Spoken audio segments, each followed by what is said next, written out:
So Jacob went on his way, and the angels of God met him. When Jacob saw them, he said, "This is God's camp." And he called the name of that place Mahanaim. And Jacob sent messengers before him to Esau his brother in the land of Seir, the country of Edom. And he commanded them, "Speak thus to my lord Esau." He's scared, man. He's saying, "My lord Esau." He's scared. He's scared of his brother. He knows his brother. He thinks his brother might be holding a grudge, even though it's been a long time, right? It's been a long time. He worked 7 years, and then another 7 years, and then... Thus your servant Jacob says, "I have dwelt with Laban and stayed there until now. I have oxen, donkeys, flocks, and male and female servants, and I have sent to tell my lord that I may find favor in your sight." Good. Then the messengers returned to Jacob. "We came to your brother Esau, and he also is coming to meet you. And 400 men are with him." So Jacob was greatly afraid and distressed. And he divided the people that were with him, and the flocks and herds and camels, into 2 companies. I mean, if Esau comes to the one company and attacks it, then the other company which is left will escape. O God of my father Abraham. And wait, what did he say? If Esau comes to the company, if Esau comes to the one company and attacks it, then the other company which is left will escape. Okay, so they broke into 2 companies. But see, it's sort of weird, right? Then Jacob said, "O God of my father Abraham and the God of my father Isaac, the Lord who said to me, 'Return to your country and to your family. I will deal well with you,'" right? It's Esau's God. Esau can say this exact same line. Except I want to know what Esau and God's relationship were through this time, right? Because the way it's written is it seems like God favored Jacob, even though Jacob got the blessing unjustly. He shouldn't have gotten that blessing, right? He wasn't being a good person. Like, you know what I mean? He didn't get it rightfully. So I want to know how Esau feels, and I want to know Esau's relationship with God and how that reconciliation happened. Like, I want to know if Esau came out of the situation happy. God of my father Isaac, the Lord who said to me, "Return to your country and to your family, and I will deal well with you. I am not worthy of the least of all the mercies and of all the truth which you have shown your servant." See, now he's feeling guilty for what he did. He's realizing that all these blessings I stole from my brother Esau because he should have had the blessing, right? But then again, I don't think literally your dad saying, "I bless you, you will have all this stuff," is going to do anything, right? I mean, right? Just because your dad said, "Please, take this blessing and you will multiply and whatever," does that hold any weight? Or is it because like Isaac had that much faith in God that by saying that it came to fruition? I don't know how it works. Or, I mean, like, I would assume that God did bless Jacob, right? But then again, did he cheat Laban out of all the flock? So was that just, would you count that as God's blessing if he did that? I don't know. For I crossed over this Jordan with my staff, and now I have become 2 companies. Deliver me, I pray, from the hand of my brother, from the hand of Esau, for I fear him, lest he come and attack me. The mother with the children, for you said, "I will surely treat you well and make your descendants as the sand of the sea, which cannot be numbered for multitude." He's scared. So he lodged there. He's scared, and he's trying to hold God to his promise. He's trying to hold God to his promise because he's scared. So that's a lack of faith, right? He's showing weakness. I mean, that's natural. That's human nature. I mean, we all do that all the time. But I'm just curious why why it seems to favor Jacob over Esau. Same night, and took what came to his hand as a present for Esau his brother, 200 female goats and 20 male goats, 200 ewes and 20 rams, 30 milk camels with their colts, 40 cows and 10 bulls. All right, so maybe that was God's plan. All right, fine, Jacob, you stole the birthright and you stole your father's blessing from Esau, okay? Well, you have to deal with the consequences of that. The consequences are you will be blessed. You will have so many possessions, women, flocks, all that, cattle, everything, right? And he worked for it, right? He worked 7 years for the two women, for his wives, right? And I don't know if he cheated to get the flocks, right? We have to look into that. And then he comes back, right? So it's looking like Jacob, got the blessing, right? He had all these things. But due to the guilt that Jacob carried, he is freely giving 200 female goats, 20 male goats, 200 ewes, 20 rams, 30 milk camels with their colts, 40 cows, 10 bulls, 20 female donkeys, and 10 foals, and he's delivering them to Esau, who didn't have to go through what Jacob did to get all that. So who was blessed really?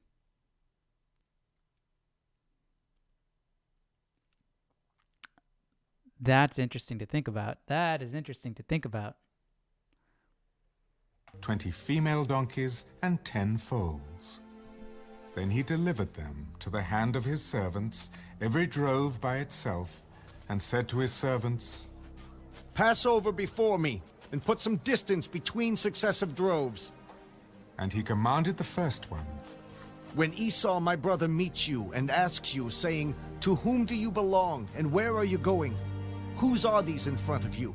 Then you shall say, 'They are your servant Jacob's. It is a present sent to my lord Esau, and behold, he also is behind us.'" So he commanded the second, the third, and all who followed the droves. "In this manner you shall speak to Esau when you find him, and also say, 'Behold, your servant Jacob is behind us.' I will appease him with the present that goes before me, and afterward I will see his face. Perhaps he will accept me."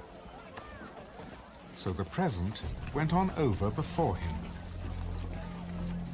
But he himself lodged that night in the camp.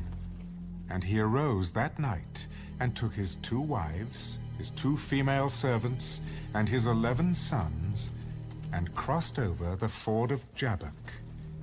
He took them, sent them over the brook, and sent over what he had.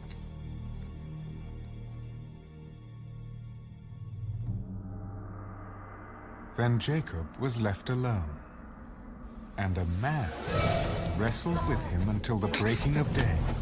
Now when he saw that he did not prevail against him, At he 10th Planet touched the Jiu-Jitsu. socket of his hip, and the socket of Jacob's hip was out of joint, as he wrestled with him. Holy! And he said, Let me go, for the day breaks. "I will not let you go unless you bless me."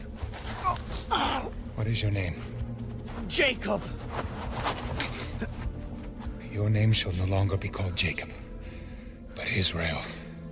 For you have struggled with God and with men, and have prevailed. Okay.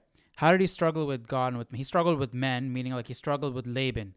But again, we have to look into it. Did he cheat Laban? He ran away from Laban, right? I mean, he worked for his wife, so that he got justly, right? I don't understand the rods thing, so I can't really say if what he was doing with that.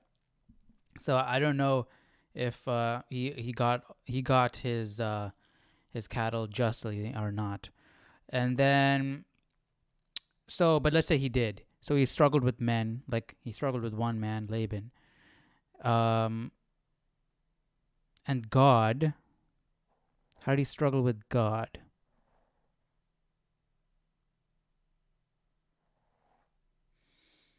I mean, he's struggling with Esau now, but he hasn't prevailed that yet. He's scared.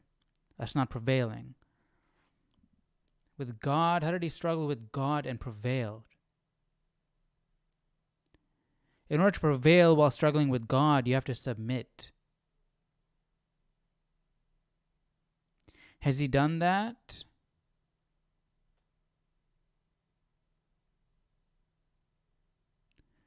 I don't know. What do you got? What do you guys think? For you have struggled with God and have prevailed. What is the instance where Jacob struggled with God and prevailed?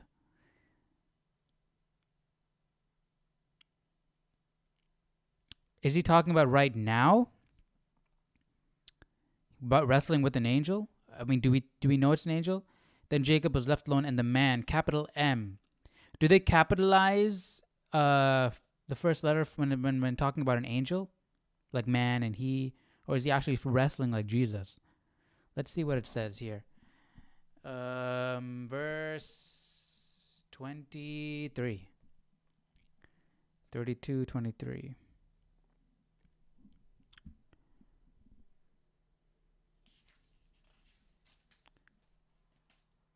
Ooh, I thought I tore my Bible. 32. Jacob had been struggling all his life. Even at the moment of his birth, he was struggling with Esau. What? 25, 20. I gotta see that. We gotta go back. 25, 26. Chapter 25, verse 26. Struggling with Esau. You were making the struggle, man. 25, verse 26. Afterward, his brother came out, and his hands took hold of Esau's heels. So his name was called Jacob. Isaac was 60 years old when she bore them. They're talking about the birth. That doesn't mean anything. Jacob held Jacob held Esau's hand as they were coming out. That doesn't mean anything. They were twins, okay. Where is it?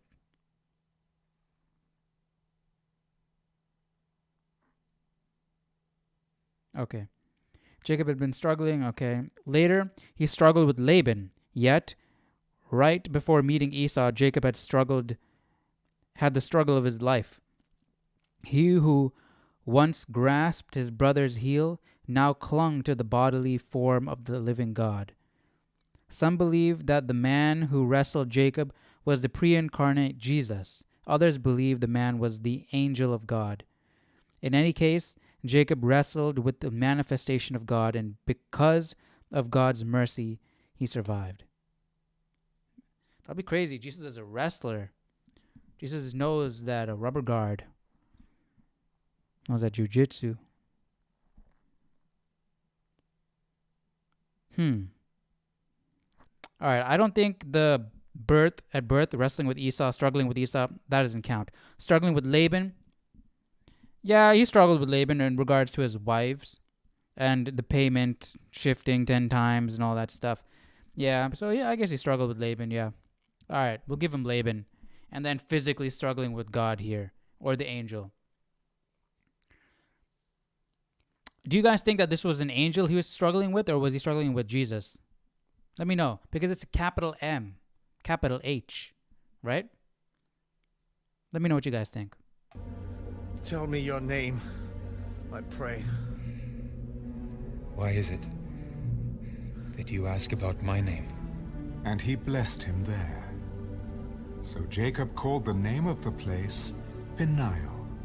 For I have seen God face to face, and my life is preserved. Just as he crossed over Peniel, the sun rose. Did they change the name already from Peniel to Peniel? Or is that a different place? On him, and he limped on his hip. Therefore, to this day, The children of Israel do not eat the muscle that shrank, which is on the hip socket, because he touched the socket of Jacob's hip in the muscle that shrank. What is that? 32. To this day, as always in Genesis, this phrase means the day of the first readers of this book. Obviously, that's with anything. The Jewish rule against eating the muscle continues into modern times within Judaism. Interesting. What is that muscle? The muscle that shrank.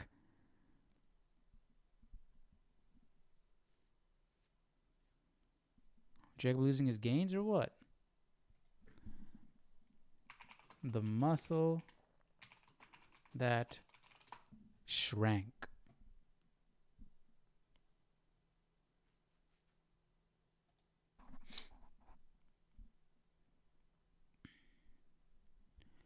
Therefore, to this day, we just read it. This is a custom that the children of Israel began to observe voluntarily. They observed it out of respect for their forefather Jacob. A renowned Jewish historian, Flavius Josephus, stated that the Jews of Christ's time routinely observed this custom. All right, what is the custom?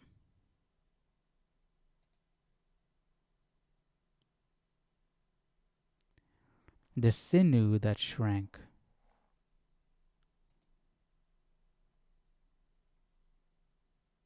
Sinew that became numb. The sinew that withered. What is sinew?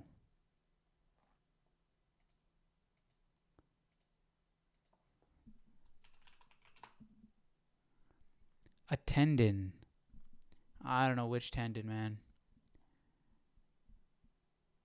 I mean, I guess it's not that important, right?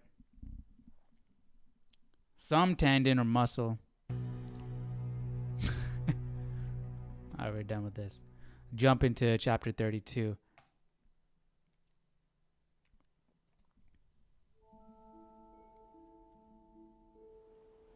Now Jacob lifted his eyes and looked, and there Esau was coming, and with him were 400 Esau. men.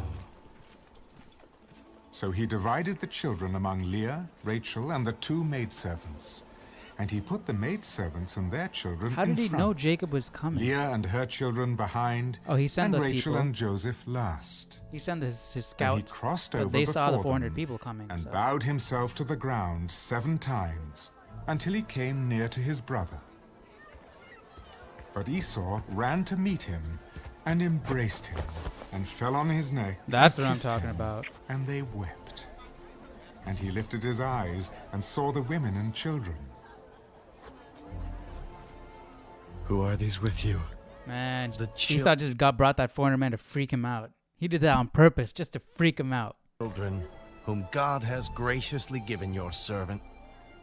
Then the maidservants came near, they and their children, and bowed down. And Leah also came near with her children, and they bowed down. Afterward Joseph and Rachel came near, and they bowed down. What do you mean by all this company which I met? These are to find favor in the sight of my Lord. I have enough, my brother. Keep what you have for yourself. No, please.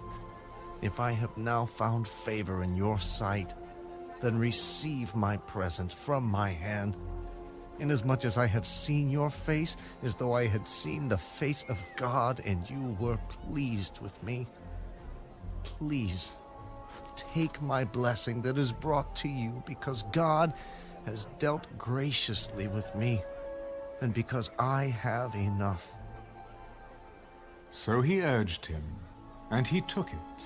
See, it works Then out. Esau Both of said, them were blessed. Let us take our journey.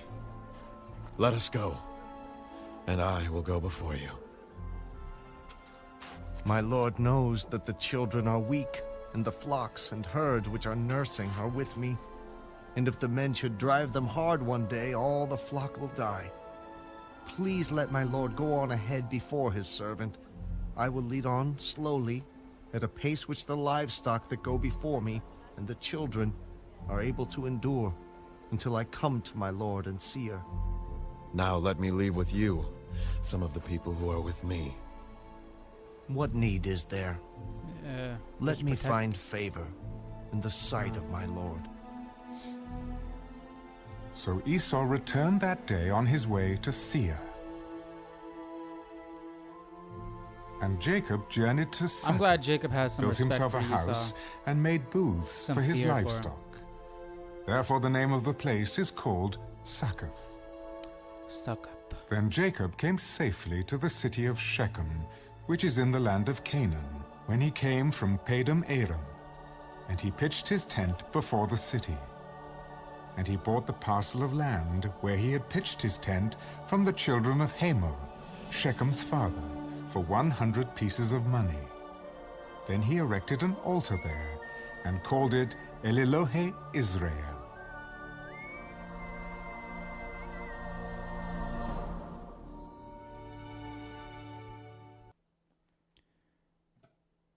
$33, $34.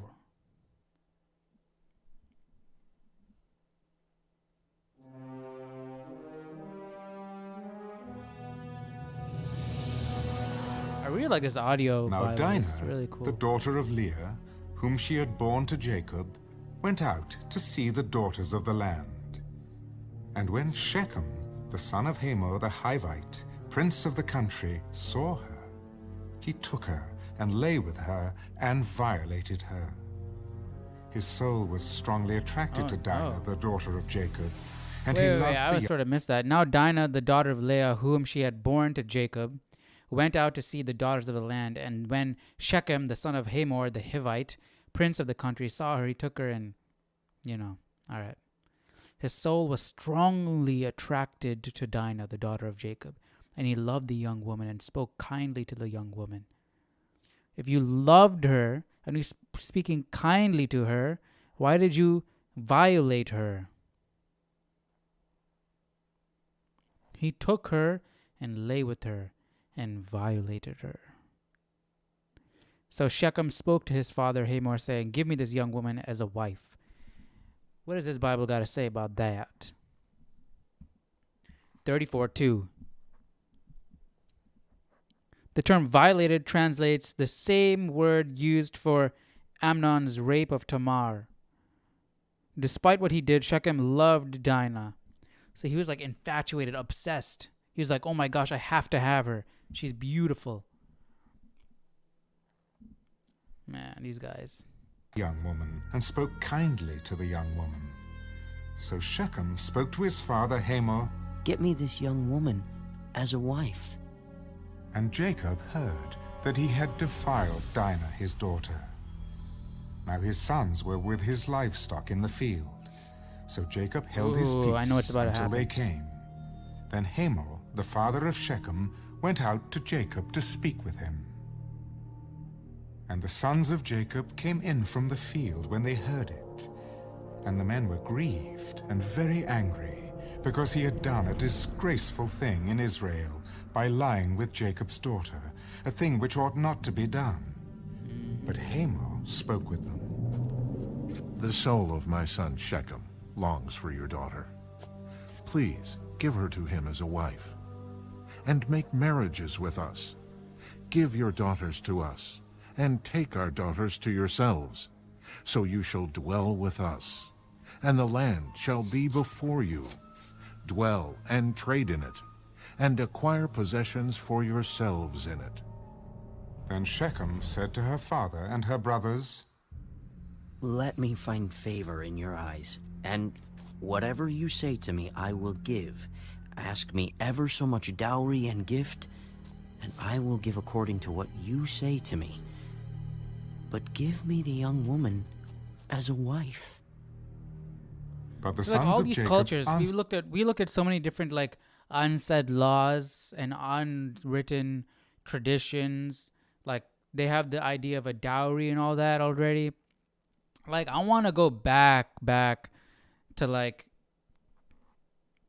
I guess in Noah's time and after as well. Like how did all these traditions come about? That slow process of building civilization from nothing, from Adam and Eve, right? I want to know, but I want to know how that all happened.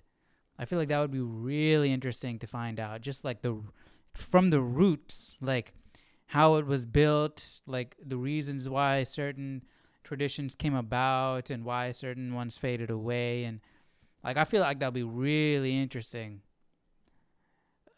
Yeah, man. Let me know if any of like, I don't know if that information is out there in some form. Let me know.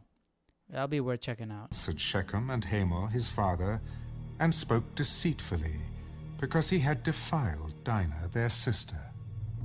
We cannot do this thing, to give our sister to one who is uncircumcised, for that would be a reproach to us. But on this condition we will consent to you. If you will become as we are, if every male of you is circumcised, then we will give our daughters to you, and we will take your daughters to us. These people pray to idols and stuff? You, and we will become one people. But if you will not heed us and be circumcised, then we will take our daughter and be gone. And their words pleased Hamor and Shechem, Hamor's son. So the young man did not delay to do the thing, because he delighted in Jacob's daughter. He must have loved her. He was her. more honorable than all the household of his father. He was more honorable than all the household of his father, but then he violated the girl? How is that honorable? And Hamor and Shechem his son came to the gate of their city, and spoke with the men of their city. These men are at peace with us. Therefore, let them dwell in the land and trade in it. For indeed, the land is large enough for them. Let us take their daughters to us as wives, and let us give them our daughters. Only on this condition will the men consent to dwell with us to be one people. If every male among us is circumcised, as they are circumcised, will not their livestock, their property, and every animal of theirs be ours? Only let us consent to them, and they will dwell with us. And all who went out of the gate of his city heeded Hamor and Shechem his son. Every male was circumcised, all who went out of the gate of his city. Now it came to pass on the third day, when they were in pain, that two of the sons of Jacob, Simeon and Levi, Dinah's brothers, each took his sword and came boldly upon the city. Right, they didn't explain this, but I've heard that they did that. Jacob's people did that on purpose. Made them said you have to be circumcised, right? And then we'll go through all the trading of the women. I mean, you take the girl, and we'll take your wives and whatnot, right? Because they fall into this sickness, like this weakness after a while in the healing process, right? And so Jacob and his people knew that. So they used that opportunity to go and act out their revenge by killing them all in that moment of weakness. Let's see if this Bible speaks on it. 25, right? 35. We're in 34, 25.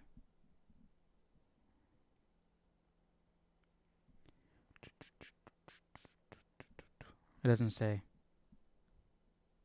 It doesn't say. But see, it came to pass on the third day when they were in pain, right? They were in pain, right? Killed all the males. And they killed Hamor and Shechem his son with the edge of the sword, and took Dinah from Shechem's house, and went out. Okay, so it's not like some sickness that came about, like an infection or some weakness that came about after the circumcision. They were just in pain. The sons of Jacob came upon the slain and plundered the city, because their sister had been defiled. All right, so how does God view this? They made the sister was defiled. That's wrong, right? But then after that, they spoke about it. They said, okay, if you follow what we believe, become circumcised, we will give you our daughter, and we will take your daughters as our wives, and we will be one people, right? But then they go against their word, and my question is, like, everybody does something wrong, right? Everybody messes up, And we are still God's people, even though we mess up. But is God condoning it? Like he condoned Jacob stealing the birthright from Esau?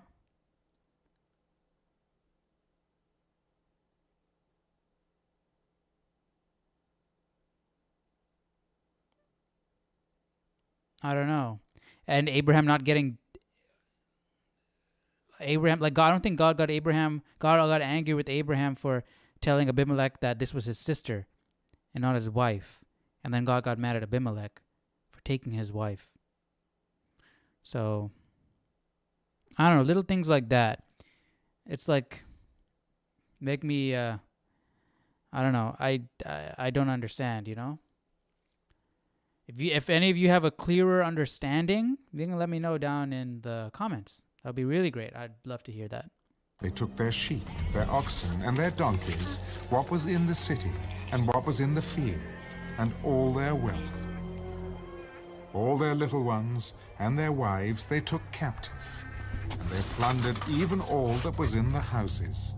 Man, all the children too? Then Jacob said to Simeon and Levi, You have troubled me by making me obnoxious among the inhabitants of the land, among the Canaanites and the Perizzites. And since I am few in number, they will gather themselves together against me and kill me. I shall be destroyed, my household and I.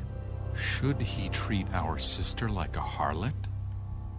Oh, so Jacob was involved. It was just the sons.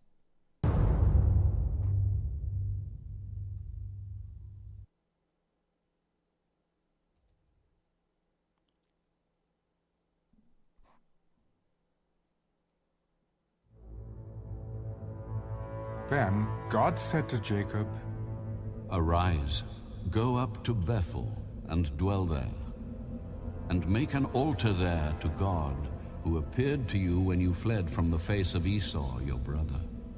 And Jacob said to his household and to all who were with him, Put away the foreign gods that are among you.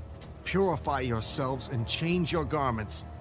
Then let us arise and go up to Bethel, and I will make an altar there to God, who answered me in the day of my distress, and has been with me in the way which I have gone. So they gave Jacob all the foreign gods which were in their hands, and the earrings which were in their ears. And Jacob hid. Why are they obsessed, not obsessed, but infatuated with false gods? Just because they're made of gold? I'm sure they were not all made of gold. Probably made of stone and other common items like that as well. So why take them? Because they're looked at as prized possessions, and therefore they want something that has value? Or do they personally see value in them? Because the world sees value in them. I don't know. Hid them under the terebinth tree, which was by Shechem. And they journeyed, and the terror of God was upon the cities that were all around them, and they did not pursue the sons of Jacob. So Jacob came to Luz, that is Bethel, which is in the... Why was the terror of God upon the cities that were all around them? They wronged the people of the city. They are in the wrong, not the people in the city. The only person who was in the wrong was that one guy who violated Dinah. I mean, I guess because they were all idol worshippers. But do they know any better at this point? Do they know of the one true God? I don't know. The land of Canaan, he and all the people. I mean, I would guess so, him. right? They all are descendants from Noah. So that altar had been passed down. Everybody on earth right now, if they're worshiping an idol, had to have strayed from the path, right? It's not that they were not exposed to it. They all strayed from the path. And then maybe generations later, they were not exposed to it. But At some point, the lines were all aware. So.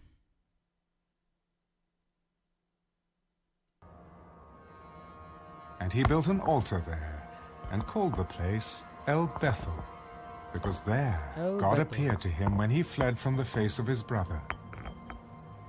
Now Deborah, Rebekah's nurse, died, and she was buried below Bethel under the terebinth tree.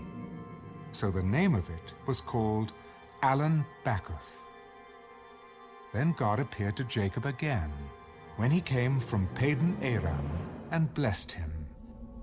Your name is Jacob. Your name shall not be called Jacob anymore, but Israel shall be your name. So he called his name Israel. I am God Almighty. Be fruitful and multiply. A nation and a company of nations shall proceed from you, and kings shall come from your body. The land which I gave Abraham and Isaac, I give to you, and to your descendants after you, I give this land. Then God went up from him in the place where he talked with him. So Jacob set... Why is it referring to him as Jacob? God changed his name to Israel. So why continue to refer to him as Jacob? I don't know. Up a pillar in the place where he talked with him, a pillar of stone. And he poured a drink offering on it, and he poured oil on it. And Jacob called the name of the place where God spoke with him, Bethel. Bethel. Then they journeyed from Bethel. And when there was but a little distance to go to Ephrath, Rachel labored in childbirth, and she had hard labor. Now it came to pass, when she was in hard labor, that the midwife said to her, Do not fear. You will have this son also. And so it was, as her soul was departing, for she died, that she called his name Ben-Onai.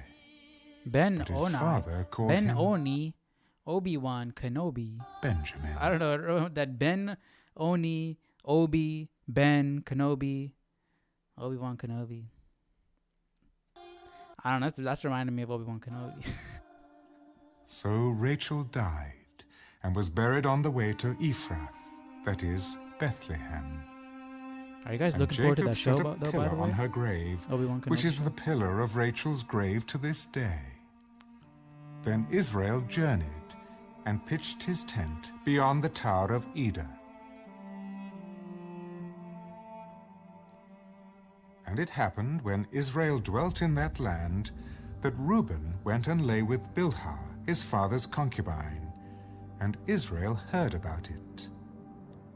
Now the sons of Jacob were 12. The sons of Leah were Reuben, Jacob's firstborn, and Simeon, Levi, Judah, Issachar, and Zebulun.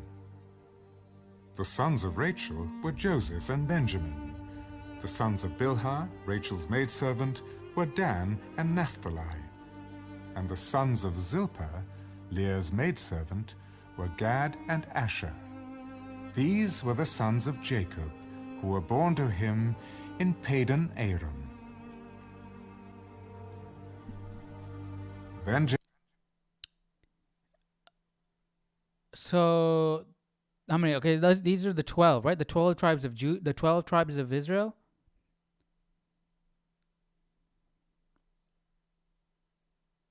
Reuben, Simeon, Levi, Reuben, Simeon, Levi, Judah, Issachar, Zebulun. That's 6. And the sons of Joseph and Benjamin, are they tribes of Judah, or the tribes of Israel? Joseph, Benjamin. The sons of Bilhah, Rachel's maidservant, were Dan and Naphtali. And the sons of Zilpah, Leah's maidservant, were Gad and Asher. That's 12. So, Okay, I didn't know that Joseph and Benjamin were part of the 12 tribes. I thought there were 12 and then Joseph and Benjamin. Jacob came to his father Isaac at Mamre, or Kirjath Arba, that is Hebron. And I didn't know that they were kids from the maidservants. So they were looked. These are the 12 tribes, right?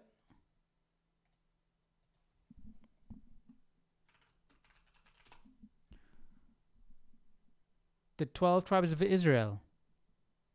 Reuben, Simeon, Levi, Judah, Issachar, Zebulun, Dan, Naphtali, Gad, Asher, Benjamin, Joseph. Okay, so Benjamin and Joseph were part of the 12 tribes. Okay. And Isaac had dwelt.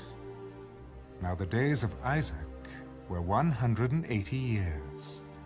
So this Isaac 120-year breathed his cap last is and died, not real. and was gathered to his people, being old and full of days. And his sons Esau and Jacob buried him.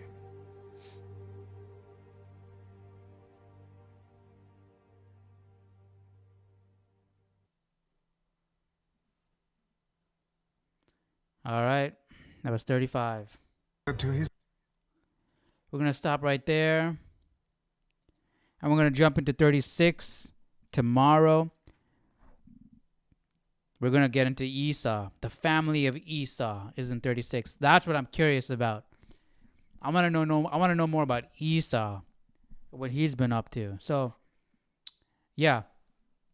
Hope you guys enjoyed that. Stay tuned for tomorrow where we jump into chapter 36 of Genesis. Man, Genesis has been very interesting. So I've been liking it. A lot of questions. I'm gonna put the articles that we looked into this description so we can check it out. And let me know if you're interested in going back and looking at the rods and seeing the effect of that and like how that all worked, because that was a bit confusing. But once again, thanks for dropping by and checking out the video. And we'll see you guys back again for chapter 36 of Genesis and looking into the family of Esau. See you guys. Goodbye.